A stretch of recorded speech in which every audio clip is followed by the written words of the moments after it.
అయోధ్యరాముడి పరమ భక్తుడిగా, సూర్య నమస్కారాలకు ఆద్యుడిగా, భుజబల పరాక్రమాల్లో తనకు తానే సాటిగా, మరణం లేని చిరంజీవిగా హైందవ జాతిచే పూజింపబడుతున్నవాడు అంజనీపుత్రుడు వీరాంజనేయుడు.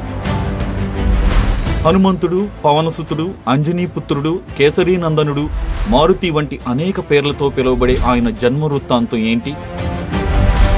హనుమంతుడనే పేరు ఎలా వచ్చింది? తన దేవుడైన శ్రీరాముడితో హనుమంతుడు యుద్ధం చేశాడా? కురుక్షేత్ర యుద్ధంలో పాండవుల విజయంలో ఆంజనేయుని పాత్ర ఉందా? హనుమాన్ చాలీసా వెనుకున్న కథేంటి? ఆజన్మ బ్రహ్మచారైన హనుమంతుడికి కొడుకు ఉన్నాడా వంటి అనేక ఆసక్తికర విషయాలను మనం ఈ వీడియోలో తెలుసుకుందాం. Welcome to hidden folder.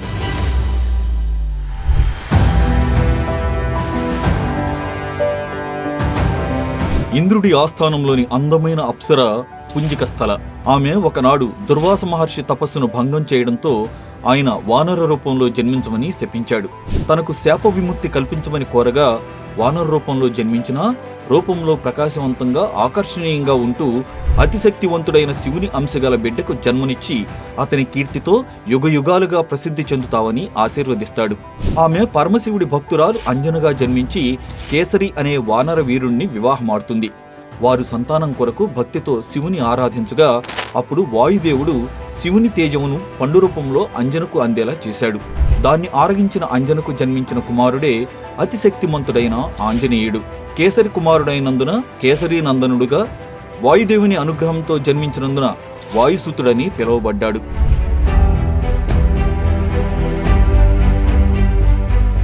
బాల్యంలో ఒకసారి వాయుపుత్రుడైన ఆంజనేయుడు ఆకాశ మార్గంలో వెళ్తుండగా ఎర్రటి సూర్యబింబం కనిపించింది. ఎర్రగా గుండ్రంగా అత్యంత ప్రకాశవంతంగా మెరుస్తున్న దాన్ని చూసి మామిడి పండుగ అనుకుని రుచి చూడాలని రివ్వుమని వాయు మనోవేగాలతో సూర్యుడి వైపు దూసుకుపోతున్న ఆ బాలుణ్ణి దేవతలు, మునులు, రాక్షసులు ఆశ్చర్యంగా చూడసాగారు. అది గమనించిన వాయుదేవుడు తన కుమారుని చుట్టూ చల్లటి గాలులను వీస్తూ వేడి తగలకుండా రక్షణనిచ్చాడు. ఆ రోజు సూర్యగ్రహణం కావడం వల్ల సూర్యుడిని పట్టుకోవడానికి రాహువు వేగంగా వస్తూ ఇది గమనించి వెంటనే ఇంద్రుని వద్దకు వెళ్లి విషయం చెప్పాడు. ఇంద్రుడు కోపంతో ఐరావతం ఎక్కి వచ్చి తన శక్తివంతమైన వజ్రాయుధాన్ని ఆంజనేయునిపైకి విసిరాడు. అది నేరుగా ఆంజనేయుని దవడకు తగిలింది. ఆ దెబ్బతో ఆంజనేయుడు మూర్ఛపోయాడు. కుమారుడి స్థితి చూసిన వాయుదేవుడు ఆగ్రహంతో వెంటనే ముల్లోకాల నుంచి తన పవనాలను ఉపసంహరించుకున్నాడు. గాలి లేక ప్రపంచం తల్లడిల్లిపోయింది. ఈ కల్లోలానికి కలవరపడిన దేవతలంతా ఆంజనేయుని దగ్గరకు చేరుకున్నారు.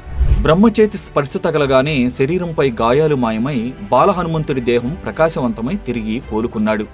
అతనికి ఆశీర్వాద సూచకంగా దేవతలంతా ఒక్కో వరాన్ని అందించారు.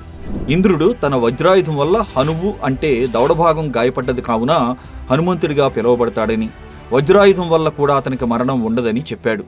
సూర్యుడు తన తేజస్సులో 100వ వంతు భాగాన్నిచ్చి సకల శాస్త్రాలు నేర్పిస్తానన్నాడు. వరుణుడు నీటి వల్ల మరణం సంభవించదన్నాడు. యముడు తన యమపాశం ఏమీ చేయలేదని, బ్రహ్మ సైతం కలకాలం చిరంజీవిగా వర్ధిల్లుతాడని వరాలిచ్చారు. హనుమంతుడు సూర్యుని వద్ద విద్యాభ్యాసం చేసి సకల విద్యల్లోనూ వ్యాకరణంలోనూ పండితుడయ్యాడు.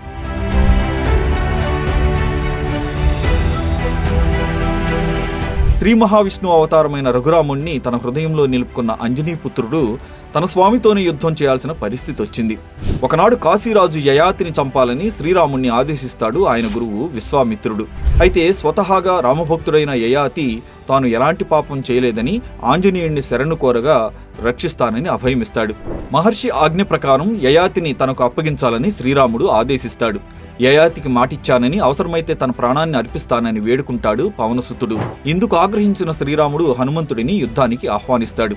అయితే ఆంజనేయుడు మాత్రం ఎలాంటి ఆయుధం లేకుండా రాముడిపై తనకున్న భక్తినే ఆయుధంగా చేసుకుని తన స్వామికి ఎదురు నిలుస్తాడు. ఎన్ని అస్త్రాలు సంధించినా చివరికి రామబాణాన్ని ప్రయోగించినా రామభక్తి ముందు నిలవలేకపోతుంది. ఈ విధంగా శక్తి కంటే భక్తికి ఎక్కువ బలముందని రామభక్త హనుమంతుడు నిరూపించాడు.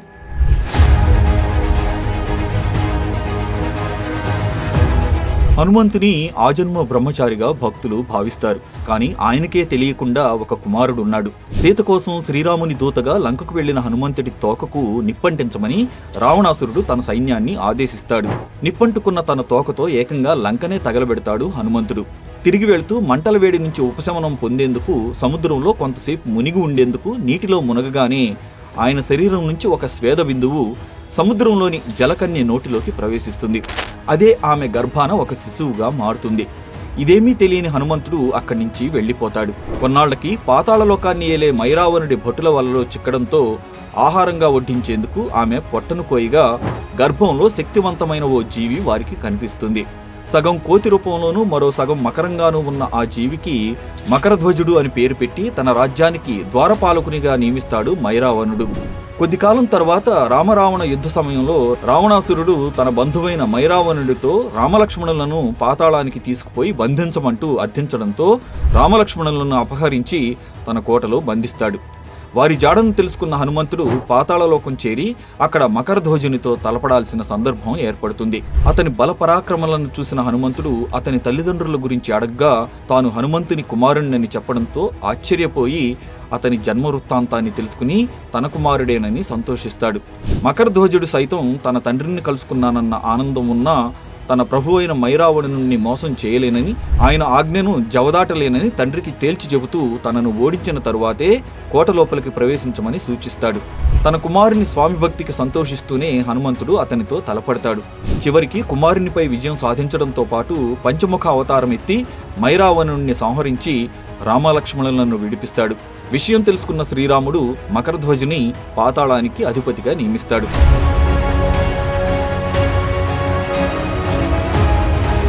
హనుమంతుడు గొప్ప గాయకుడు. తన గురువు సూర్యుడిని పలకరించడానికి, నమస్కరించడానికి ఒక మార్గంగా సూర్య నమస్కారం అనే యోగ ప్రక్రియకు ఆవిష్కర్త. తన ఆకారాలు మార్చుకోగల సమర్థుడు. అదేవిధంగా కురుక్షేత్ర యుద్ధంలో హనుమంతుడు కూడా ఉన్నాడనే విషయం చాలా మందికి తెలియదు.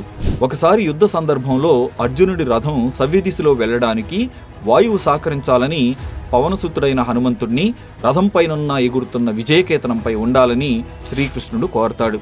దాంతో అర్జునుడి రథకేతనంపై ఉండి పాండవుల విజయ చిహ్నంగా నిలిచాడు హనుమంతుడు. యుద్ధం ముగిసిన తరువాత ఆంజనేయుడు తిరిగి సాధారణ రూపంలోకి వచ్చాడు. హనుమంతుడు మహాశక్తిమంతుడు, బలశాలి అయినా సహజ సిద్ధమైన వానర లక్షణాల వల్ల కొంటిపిల్లవాడుగా మారి అల్లరి చేసేవాడు. మునుల తపస్సును భంగం కలిగించడం, అగ్నిహోత్రాలు ఆర్పివేయడం చేస్తూ వారిని విసిగించేవాడు. దాంతో దైవిక శక్తులు మరిచిపోయేలా శాపానికి గురయ్యాడు.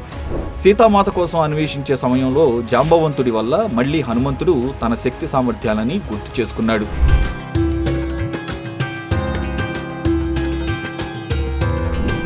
హనుమంతుడు అనగానే నారింజ రంగు జెండా కనిపిస్తుంది.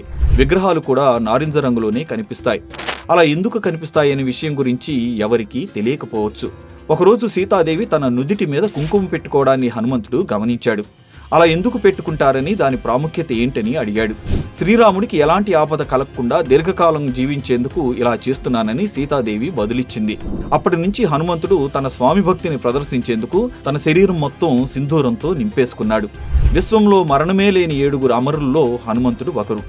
సప్త చిరంజీవుల్లో హనుమంతుడితో పాటు అశ్వత్థామ, బలిచక్రవర్తి, విభీషణుడు, కృపుడు, పరశురాముడు, వ్యాసుడు ఉన్నారు.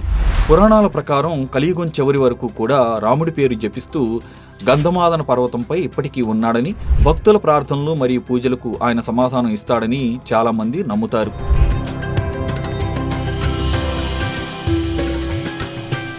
వాల్మీకి మహర్షి అవతారంగా భావించే సంత్ తులసీదాస్ పవిత్ర వారణాసిలో నివసించేవాడు. ఒకనాడు ఆయన తీర్థాటన చేస్తూ పండరీపురంలో విఠలనాథుని ధ్యానిస్తూ నదీ తీరాను కూర్చుని ఉండగా అదే సమయంలో ఒక అంధుడు నదిలో దూకి ఆత్మహత్య చేసుకుందామని అక్కడికొచ్చాడు.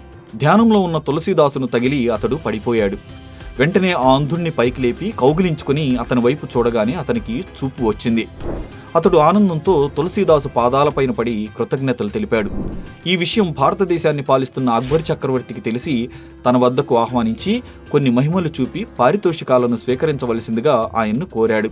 అప్పుడు తులసీదాసు తన వద్ద ఎలాంటి మహిమలు లేవని, అంతా శ్రీరాముని లీలలేనని వివరించాడు.